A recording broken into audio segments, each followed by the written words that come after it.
Welcome to Purdue Crop Chat, a regular podcast from Hoosier Ag Today and the Purdue University Extension Service, featuring Purdue Extension soybean specialist Dr. Shaun Casteel and Extension corn specialist Dr. Dan Quinn. Now your host for Purdue Crop Chat, Hoosier Ag Today's Eric Pfeiffer. From the Indiana Corn and Soybean Innovation Center, Eric Pfeiffer here, Hoosier Ag Today. It's the Purdue Crop Chat, and it's presented by the Indiana Corn Marketing Council and Indiana Soybean Alliance. Stars of the show are always here. Dan, Corn Quinn. Hello, Dan. Hey, Eric. And Soybean, Shaun Casteel. Hello, Shaun. Howdy, Eric. I have to ask, do you guys get called that outside of here? Has anyone picked up on this? All the time. Do you? That's My good. kids do it too. Oh, that's fantastic. My kids do too, actually. They call you Shaun? No, they say, Shaun, we enjoyed a Purdue football game. Yes, we did. Last weekend. Not this past weekend, the one before. That one's a different story. Yeah, that one was no good. I was actually there working one of the beer stands as a fundraiser for my kid, and I think I put in some overtime. They didn't give me hazard pay. They probably had a really long line for the game last night. Well, a fundraiser for your kid and beer. That's a new one. I have not. We did chocolate. World's finest chocolate. You do beer. I don't know. I might be the wrong school district. I really think that they should do fundraisers where the kids have to do something, but no, this was for us. Okay. If I get the 10-year-old out there, slinging some beer, I would do it. But apparently that's frowned upon. In the old country, maybe. Yes, yeah. In the state of Indiana, they frown upon that. But Shaun, we enjoyed the football game, and my daughter said, "Is that Soybean Shaun?" Yes, that is Soybean Shaun. And Dan Corn Quinn, he sick on us. Yeah, he decided to pass. I don't know that he was sick. I think he was just, I spent enough time with these guys. Pretty much. Yeah. Or more was like, Purdue football. Oh, man. I mean, they're dropping like flies. Like the last podcast, Megan was on here, and within like 30 seconds, she's trashing Indiana maple syrup. Dan's been here for a few years, but I mean, he's throwing down too. And pretty soon it's just going to be you and I. I know. We're going to get letters, not emails, letters. People really expressing their anger with Dan. But no, we had a good time at the game, Dan. Yes, we did. I'm sorry you missed it. Yeah. As much as you may not be, I'm sorry you missed it. But no, it was good, and I want to say thanks to Danica Kirkpatrick as well with the Purdue Ag Alumni Association and Indiana Farm Bureau. They put on a nice tailgate. Yep. That was Ag Day too. Yeah, it was Ag Day there at Ross-Ade Stadium, so we got to take that in. It was just a really fun night game there at Ross-Ade. It got a little late, but past my bedtime, but it happens. Did a pumpkin too. Yeah. Well, and it wasn't really a great day leading up to that. I was on my way back from Vincennes. Oh, that's right. And the Hatmobile got rear-ended.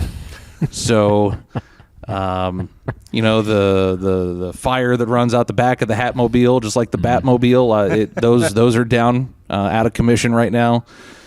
That bumper is looking a little sad as I look outside at it right now. It's, we got to get some things taken care of. But you need to get the ones that have like the big sticker that goes all over it that looks like a Band-Aid, right? My kids they see those every now and then. Oh, we need to get that for that dent or whatever. So that's what you need to get. Maybe that's what I'll do. Or was it Wile E. Coyote like splashed into the side of the cliff? I've seen some of those. That'd be a good one. Those are good. People get creative with their better car than boo-boos. a $3,000 bill to repair it, right? Or whatever it might be. Yeah.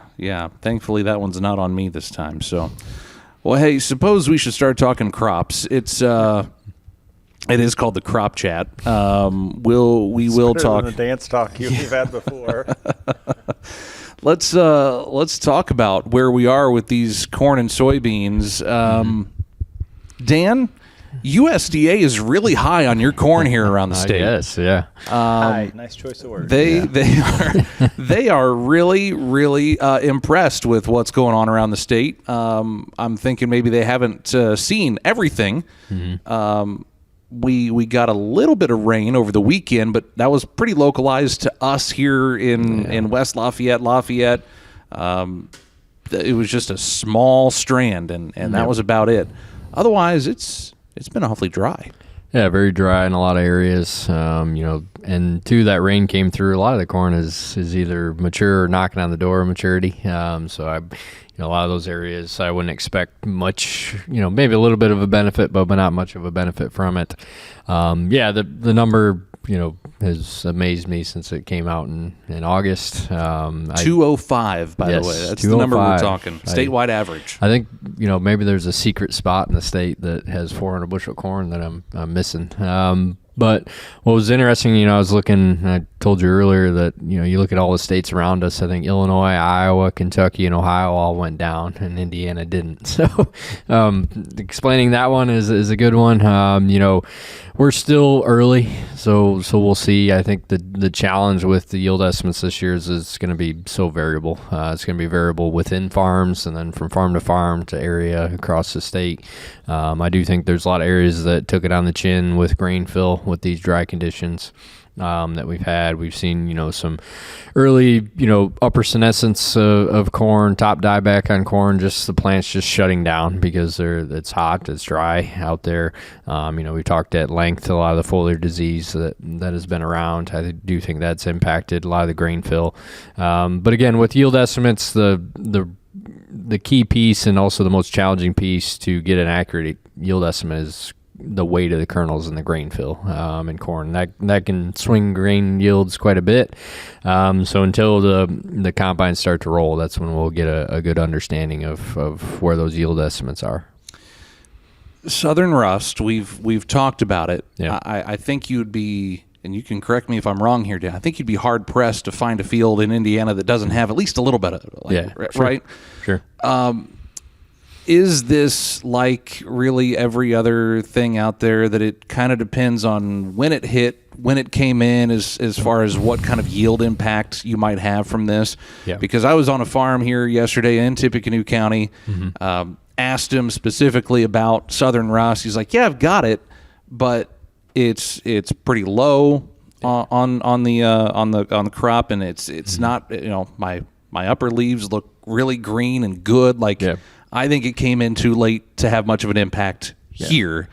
That may not be the case everywhere. Yeah, I think, timing and severity, that's a big thing with a lot of these foliar diseases, both how severe it is, where it's at, and the canopy is, at the ear leaf and above the upper canopy, and then when is that occurring, right? If we're getting low levels in the lower level of the canopy and it's, our 5.5 half milk line to close to maturity, it's not going to do anything. But if it's coming in R3, R4, and it's getting severe and that severity is continuing, it could have pretty large or sizable impacts on yield. I do think Indiana has, we know it has a lot of southern rust. I haven't seen the levels of severity in Indiana like some of our neighbors, Illinois, Iowa. I've seen some really significant, reports of 50 bushel differences with and without fungicide. Some areas that I've seen even some pictures from some extension agents out in Iowa State. They're coming out of fields and they're covered in orange out of some of those fields. So we have some areas that have been issues. One of our Northwest farms up on that sandier ground in the La Crosse area has pretty significant southern rust up there. But again, a lot of it's pockets. There's hybrid differences out there. There's, whether or not fungicide was applied or not. But a lot of it is going to come back to, okay, when did it start showing up? What's the severity? And then that's going to dictate the level of yield impact we'll have. You were talking earlier about the states around us and what's kind of going on there. I was trying to look here to see specifically Iowa, because that was the one that was really kind of holding some things up as far as the national average for corn and what that yield is. I'm trying to find it here on the report as we talk. I want to say it's at... They're down 3 bushel, I think. But still at 219? Still at 219, yeah. I mean, that's not a bad crop. Yeah. I was on the phone with a farmer from Iowa just a couple of days ago, and I said, hey, USDA, I said the same thing I said to you, USDA is pretty high on your crop. And he used a choice word referring to cow manure in response to that, because he says, the same thing. Southern rust is just taken over. it really just depends field to field. Yeah. Heard a report from a southern Indiana farmer that's like, you ask my neighbors, it's about a 50-50 split. Yeah. It's the best corn and soybean yield I'm ever going to have, and it's the worst I've had in the past 10 to 15 years. Yeah. It really is. Yeah, I mean, you think about some of the weather patterns we've had. I mean, so where it's split in the county, there's some that got that 1 or 2 inch rain. The others that got 6 or 8 inundating that field early. That's one example. The others, you go to this northwest part of the state. I mean, it's dry in June, dry in July, and caught some rains, but I mean, still just not enough. And then you go crawdad soils down the southeast, and when they're actually able to plant and compromise root systems. So yes, it's all over the board. Yeah, we got the story of the haves and the have-nots this year. Yeah, it's just that's what makes it so challenging from the yield estimates. We got a farmer we work with, farm down by the Ohio River, southwest Indiana. They took the trial off for us. A lot of their April planted, mid-April, early April planted corn was the best they've ever had.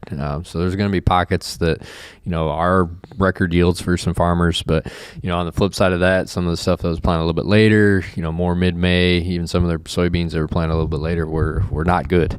So that's why it makes it so challenging, because you're going to have, even within own single farms, you're going to have fields that were planted at this certain date, and they were able to miss some of those stresses and they were great, and then some areas that weren't, that aren't so great. So that makes it pretty challenging. And I'd have to imagine that, and I know you guys do your research on planting dates and what impact that has, but with the weather being so different each year around that planting date, isn't that really kind of difficult research to do? I mean, it's about probabilities, though, right? You do it enough, so then, okay, what are the probabilities that you're going to, bank on the weather that's best scenario, right? I think about some of our early beans that are planted early here. We caught late dryness here, and so those have done tremendous for us, and they've tended to do well because we've caught some earlier growth. So, but yeah, you can definitely get hit upside the head with an early planting and being too cold or something like that. Yeah, I think with planting data, it's about setting up potential yield. It's not an indicator often of actual yield, right? But can be in many cases, especially on the corn side, right? If we plant timely, you think about the potential yield we're setting it for. But again, we don't know what's going to happen the rest of the year, and when certain stressors are going to come in. There's certain cases where the early planted stuff isn't going to do as well. But again, it's trying to understand what that potential is, what that probability is of having a good actual yield. One more question here about southern rust and some of the issues that corn growers might face. Is it possible, as folks are going through and maybe doing some scouting, and maybe they're not going too deep into the field, but they're taking a look at what's on the outside? Oh, this looks good. This looks great. Yeah. Could they be surprised by what's kind of out there in the middle somewhere, just because southern rust kind of flies wherever it wants to? Yeah, I think that's the case with a lot of aspects in the crop. If you're just window scouting or just scouting the headlands, you're probably not getting the entire story. You think about field variation and depressions in high areas and how that can impact the crop.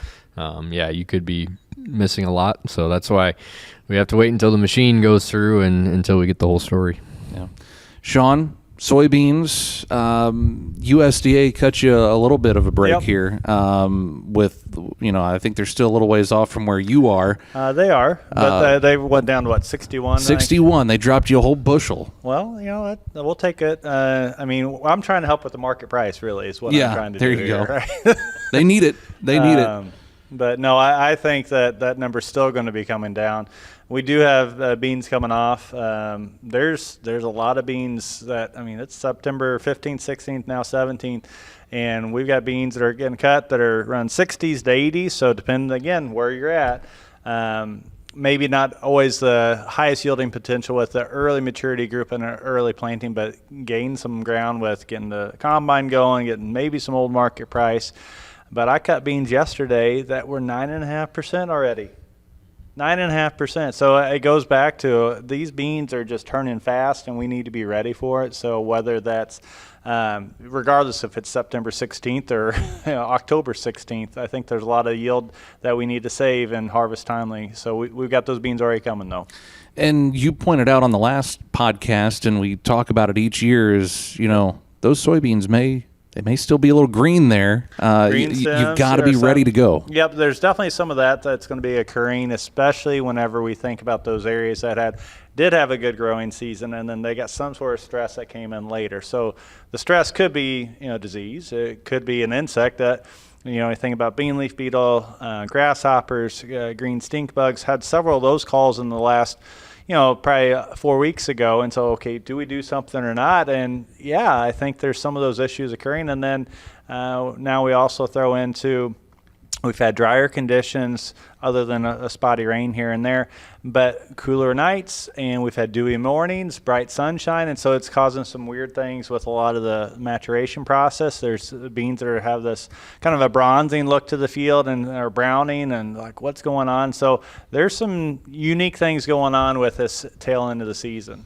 By the way, new crop beans right now just over 1050 as we talk right now. New crop corn 431-ish, right around there as we talk here on a Wednesday morning.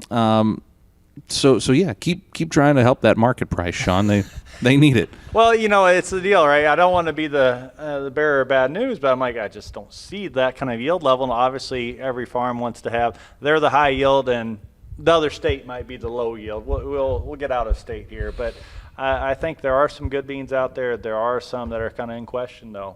I kind of want to bounce back a little bit. I've been getting a lot of calls last week or two on this color of some of these beans, especially more calls probably up in the Northwest, this bronzing kind of color. So this happens most every year. It just depends on how widespread it is. And so a lot of cases we get these dewy mornings, right? And then we get nice bright sunshine. So you throw another layer of maybe cooler nights and all of that, and it kind of goes back to almost what you see sometimes, Dan, on the early season of corn, is you get kind of purpling of corn sometimes, right? Mm-hmm. And so it's that accumulation. There's a number of factors, but we're seeing accumulation of this red pigment, anthocyanin in particular, and so it can cause some of this just real unique color to the crop. By and large, we normally don't think of it being a yield hit, but it's probably some other indications of, okay, is that crop stressed out? So does it have poor water supply, poor root systems? In addition to, now you got the heavy dew, and I was taking pictures before coming in here just to get some updated pictures, but the parts of the soybean pod that are half green and the other half is this dark, deep purple, well, that happens to be the side where the dew is still holding on, sun shining from the east. That side of the pod and the plant looks nice and green, but the other side that's still got the dew on it is cool. It's evaporative cooling, and so all the anthocyanins are going over there. So it's kind of fascinating. It's just a physiologist, agronomist, but it's like, okay, what's going on with my crop? By and large, not a yield hit, but it does have a unique look to it. Let's go back a little bit here before we go forward here to harvest, which is already underway in Indiana. But as we go back to planting season, just kind of reflect on what that planting season looked like, how it might be impacting things now as we get to harvest. We were a little wet back then. We were kind of hoping that we could, store some of that and use it here throughout the season. It just doesn't work that way. But Dan, I'll ask you, just kind of go back and reflect on planting so long ago it was, and what impacts it might be having now. I think about the areas that had the challenges that they did in terms of the wetness, just not getting any breaks from rainfall. You look at the eastern, southeastern parts of the state predominantly. And I come back to the root systems. I think a lot of the root systems are compromised. You think about how that is with corn, especially as it gets later in the season, later season drought, even from a nutrient standpoint, right? If that root system is just a lot more shallow and not as well as established, that corn plant can kind of run out of steam later in the season. Another thing is just sustainability of the crop. That's something that, as we move forward talking about harvest, I do think there's going to be a lot of areas that are prone to having, sustainability issues when you think about compromised root systems, but also on top of that, just stress in general from the hot, dry conditions that we've had, shutting that plant down pretty quickly, especially the leaf area. Think about foliar diseases that can compromise a lot of the green leaf area in the plants, and we always stress that corn will do anything in its power to fill its ear. It'll pull from its lower portion of the stalk. It'll pull from the ear shank. I've had few calls on premature ear drop in areas as well. It can cannibalize the ear shank as well. So the standability piece, is always really, really important to monitor when you think about prioritizing some fields over others. Just getting them out of the field because heaven forbid we have a storm roll through, and next thing you know, all that corn's on the ground, and then it's a nightmare to try and harvest. So I think a lot of the planting conditions were really challenging and really delayed in a lot of areas. There's areas that had to be replanted, and they kind of mudded them in. They were rough. They came up rough, and then they had to be replanted. But there's a lot of areas that had good planting conditions that were planted in mid to late April that I think are in good shape.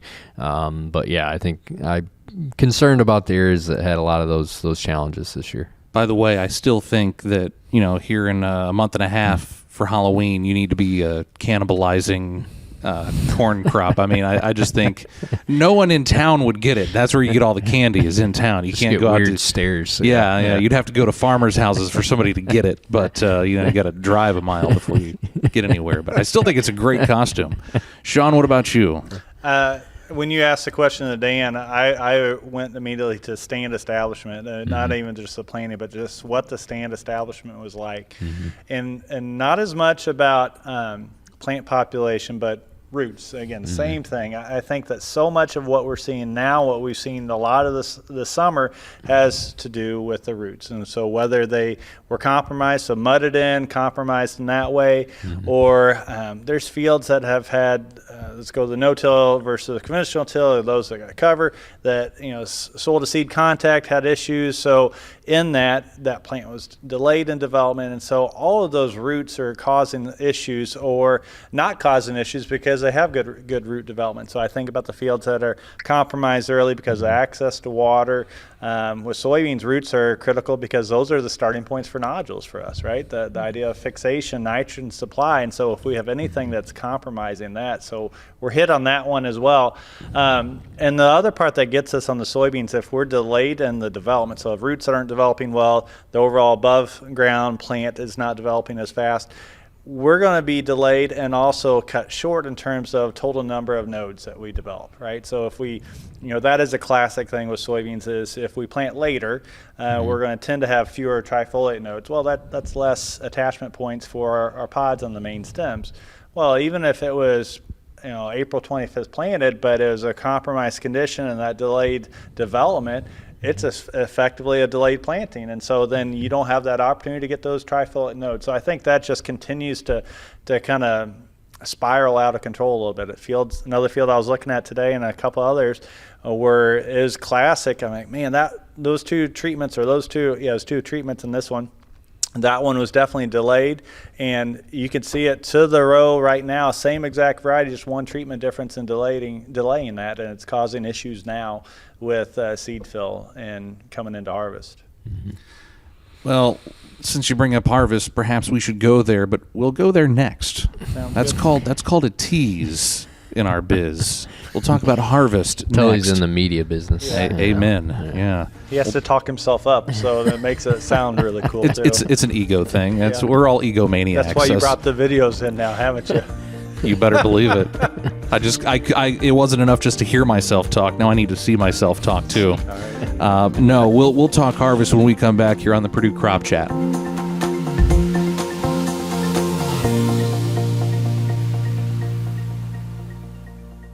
I'm Matthew Chapman, and I farm in Henry County, Indiana. Indiana Soybean Alliance and Indiana Corn Marketing Council invest checkoff dollars into building demand for corn and soybeans internationally. I've seen this work firsthand, and it's been eye-opening to see the growth in these markets, which also brings dollars back to our farms. Promoting U.S. corn and soybeans and increasing global demand is critical to the success of farmers right here in Indiana. This message is brought to you by the Indiana Soybean and Corn Checkoffs.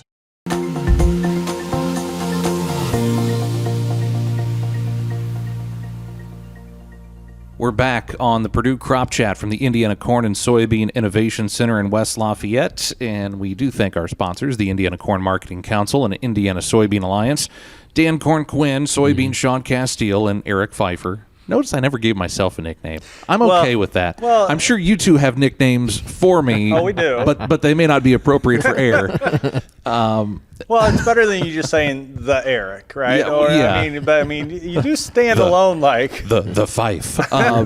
No, we don't need to do that. But let's talk about harvest. It is underway. There were some harvest numbers here in Indiana. What did I say those were earlier, Dan? I was mentioning them to you, wasn't I? Yeah, I think 6% corn. 6% on corn, 3% on soy, and 3% on soybeans. So we're underway. Yep. And we are ahead of the 5-year average pace for both of those, largely because it's been very dry. Yep. I guess I'll just, put a jump ball up here in the middle for both of you to go and attack. What should we be prioritizing right now? Harvesting soybeans or corn? Yes. Okay. That's a Get it all good out. answer, yes. I mean, prioritize both, but we talked about this last week. I think soybeans have a little bit more issues when they get one as dry as they get. They tend to run into a lot more of those issues, and you think about pod shattering and stuff like that. So. Soybean Shauna, the diva. Yes. Yeah. I mean, you get 9% soybeans, like Shaun, you're just losing money at that point, right? So yeah. But that's still a hard call too. Like, okay, do I wait for something to come back to give me that extra 4% back in the beans, or let it go? With the soybean harvest, I mean, dry is definitely part of it, but it's this wet dry cycle is what really causes the shattering of soybeans in particular. 9% beans, no one wants that 10%, all that, and we've had that last year too. But the shatter really doesn't occur as much unless you start to have this wet dry cycle. Usually about 2 of those kind of events is when we really get into that. Okay, now we're back down to 10%. We're shattering, header loss, and everything else. But we've got these nice, beautiful days. It's awfully nice to get them out if we can. Yeah. Looking at Chief Meteorologist Ryan Martin's Indiana Farm Forecast, we are looking at a little bit of rain potential this weekend. It looks like mostly Sunday and some lingering showers into Monday as well. Looks like Sunday afternoon we might see some scattered showers and storms across the state. That doesn't mean, some heat-based stuff may not pop up. You never know, but that would be, par for the course in this year, where we've just had little pop-up things here and there, and some guys get an inch and some guys are begging for it. And it was really interesting. Again, I was speaking with this farmer yesterday, and he said his mantra all season long, his wife said, we need to pray for rain. And he said, no. We need to pray for just enough rain, because there are plenty of folks around that have had some ponding issues when these big storms and everything have come through, and that's been posing some problems as well. Yeah. So Dan, as we think about harvest, what tips do we have here? I mean, we talk about make sure we get all the settings correct, and all that, but what types of things are you looking at right now as we move toward harvest, and folks are out there, maybe listening to us right now? Well, I think on the corn side, the timeliness is an important piece as well. I've got a grad student room behind us that is really intensively looking at harvest timing in corn and how it impacts a lot of parameters on the plant. Part of that study is looking for ear rots, and I will tell you that we have found, very low levels on the ears, but they're out there. So we have seen ear rots in across multiple hybrids in a couple different areas. So that's something to always be mindful of this year, and a lot of that piece is harvest timing. That's also something we're trying to understand more on that. But a lot of those ear rots will continue to persist as that plant sits out in the field. So that's one aspect. You think about harvestability. We talk about stalk quality and lodging potential on these plants that are severely stressed. That also plays into the harvest timing aspects. So we understand that earlier you harvest, there's going to be more of a cost when it comes to drying costs. But you think about too, on the flip side of that, when that plant sits out there for a period of time, it's prone to ear rot issues and stalk quality issues. It's going to be prone to more shelling issues at the header and all these aspects. So just paying attention to the timeliness of harvest is important. We've got some corn just out here, 111 to 113 day hybrids that were planted mid-April. They were 19%. I checked them this morning, 19 to 20%. So again, this weather is moving stuff very quickly in a lot of areas. But timely harvest is important for a lot of different aspects of that plant. So that's something to be mindful of. And then, back to your point, making sure calibrate your yield monitors, right? Just because the settings were good last year doesn't mean they're good this year. And then, you think about big moisture changes and, big, hybrid changes, stuff like that. You don't need to calibrate it from field to field, but there's going to be changes even throughout the year. It might be worth checking some of those aspects. But the big thing we come back to is just the harvest timing of corn in terms of both mycotoxin potential ear rot issues, but also the standability and the harvestability. Well, I want to add one more. The corn harvest in most of our fields is the setup for the soybean planting of the next year, right? And so this is one that I've been really getting more and more. You and I have been talking about this for this season a lot. And as you're setting up the corn harvest, get the shelled, everything else, pay attention to what's coming out the tail end, right? And those have settings too that we can change, right? We can set up how we distribute that residue out the tail end of the combine. And so if we're now running, there's guys running 12, that's fairly common. There's 16 row heads now, right? So is it doing a good job of spreading it over that full swath, or is it concentrating? And by and large, I've seen way too many soybean fields that have had corn issues because they didn't spread the residue. So that's as much of a game for starting the soybean harvest as planting of next year is get that corn combine set up right on the tail end. Yeah, man, this corn stuff really gets to him. It does. If you don't get it together, Dan, he's going to start going grayer and grayer.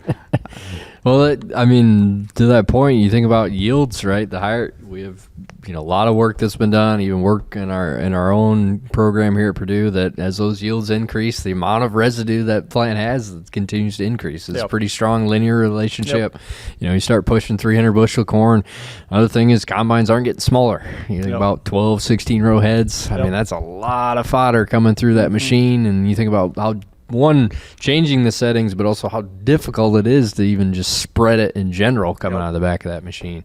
But you think about just, I think there's still a lot of we know a lot, but there's still a lot we need to understand even more so on the stover side of corn, and just the sheer amounts that we're having coming out of the back of the machine, and then also how it impacts the soybeans. And more importantly, how it affects the soybeans. Yeah, exactly. So that's my start of this harvest, is to come and tail with this, is that, okay, make sure we're handling that corn residue again, because I made the comment earlier about stand establishment. There's spots in other field that, the one that was delayed because of all this residue, it's having issues because it's maturing at a different rate. It doesn't have the seed fill. So all those things do have a cascading effect. Well, and you think about, a lot of sulfur work that Shaun has done. Corn residue, we always talk about cereal rye or some of these cover crops and carbon to nitrogen ratio or carbon to sulfur ratio.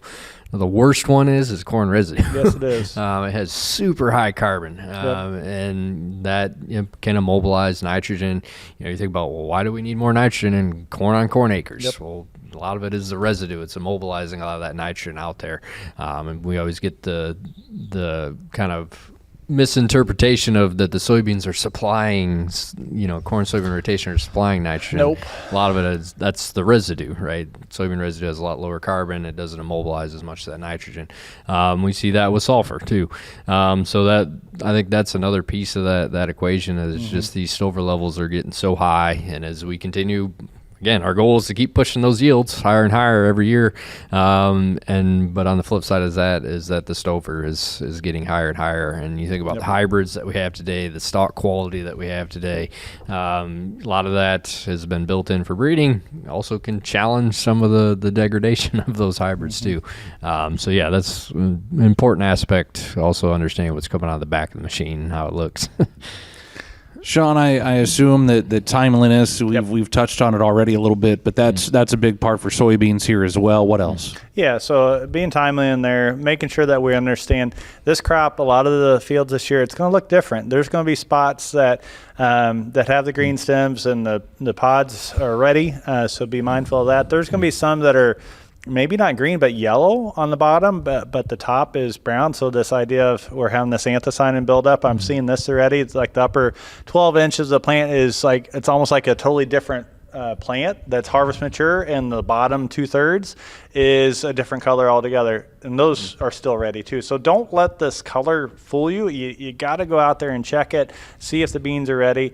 Again, I want to get out there, get 14%, 15%, but we'll have to go through what either your local elevator or what you're handling to dry that down, because again, that's my other soapbox of, the spread of what we have on grain moisture on soybeans is so limited compared to corn.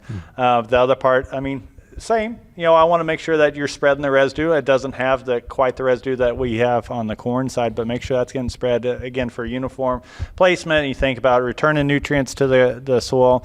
The other part is it's been dry, and so just be mindful of that. So whether you have a chain that you're hooking on the bottom of the combine to just get some of that static discharge or whatever, just be mindful of that.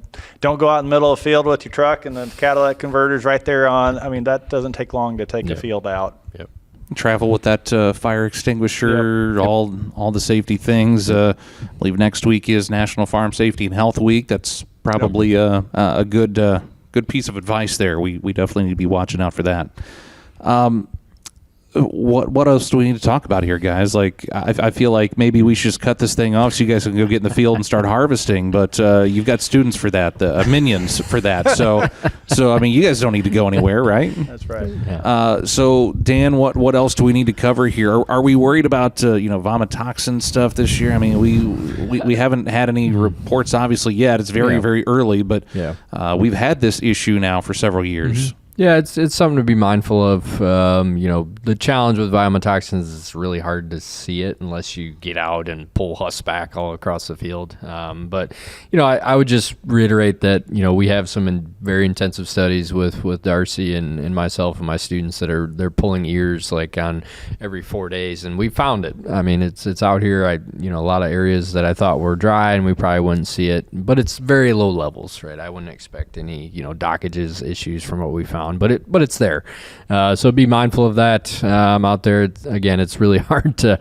you can't just drive through past a field or even walk a field in a lot of areas and say I have ear rots or not, like you could on a foliar disease. But just being mindful of it. I think a big piece of that is harvest timing, and then just getting that.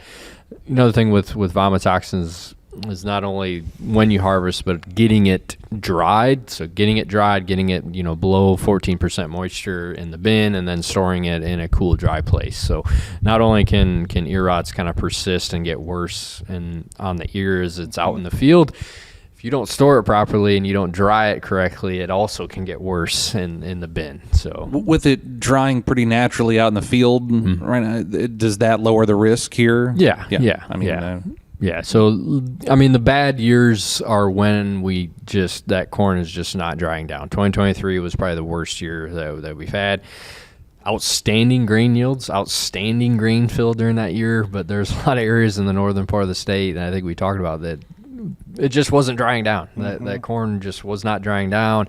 It was much cooler then. We just didn't have the conditions like we've seen this year and last year to get that grain to dry down. So that's typically where we point to where we have issues with, the really bad years with ear rots. But it doesn't mean that, it's not out there and we can still have issues. But, this hot, dry weather, drying it down quickly is going to help with that. But being mindful of both harvesting, but also the storage piece is another important piece of that, is that those can still get worse if it's not stored correctly and not dried correctly.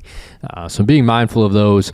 But again, we're still waiting to see where yields are going to be at. I'm real curious to see where yields are going to be. I'm real curious to get into some of our trials. I do think it's going to be all over the place. I do think there's spots that farmers are going to hit their record and what they've had, but there's going to be a lot of areas that are not so good. So it'll be real interesting to see where those yield numbers shake out and what those final numbers are. If you're listening out there and you want to send us a little Eric at HoosierAgToday.com, you don't have to give me exact numbers. I'd love to just hear where you're at and what ranges you're seeing, because we keep talking about this variability. Yep. How variable is it from farm to farm?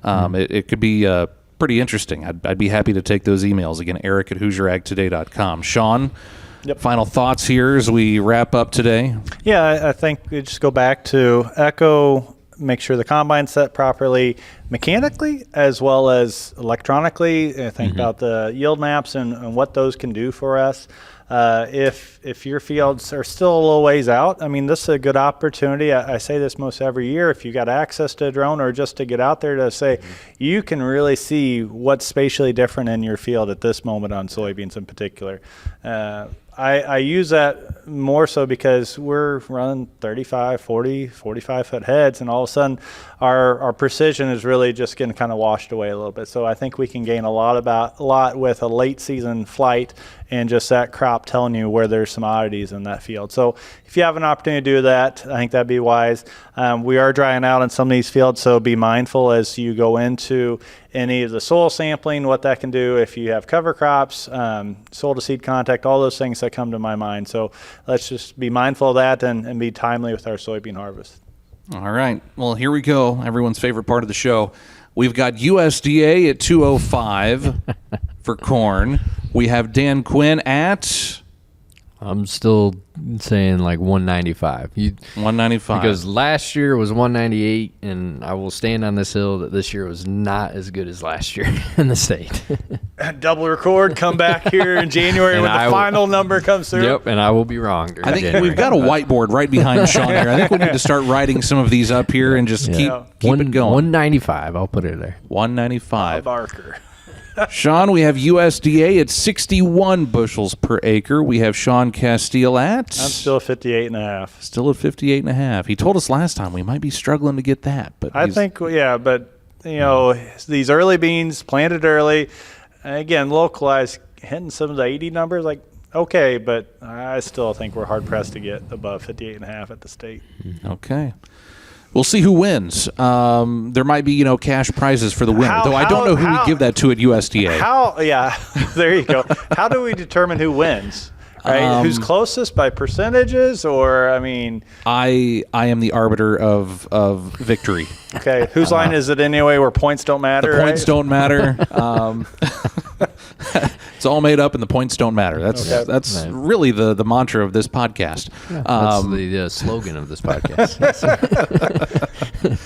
Well, guys, thank you for doing this, and again, I hope that you have fun supervising your minions out in the field. I know you guys aren't doing anything. Hey, we like to run the combines. The fun stuff. Yeah. If you get a picture of you actually doing some work, go ahead and send that to me too. We can include it in the video, and we can know how staged it really was. But no, we do want to wish everyone a very safe harvest, and hopefully a bountiful one as well. So let us know when you're doing that next fundraiser too, Eric. Absolutely, I will. Absolutely. For Soybean, Shaun Casteel, and Dan Quinn, I'm Eric Pfeiffer. Thanks for joining us on the Purdue Crop Chat. This has been Purdue Crop Chat, a regular series featuring Purdue Extension's Dr. Dan Quinn and Dr. Shaun Casteel, made possible by the Indiana Corn and Soybean Checkoffs, the Indiana Corn Marketing Council, and the Indiana Soybean Alliance. The Checkoffs are pleased to help bring you agronomy insights from Purdue Extension. Opinions on the podcast are those of the host and guests and not those of the sponsor. Purdue Crop Chat is a service of Purdue University Extension and Hoosier Ag Today. Timely, relevant, credible.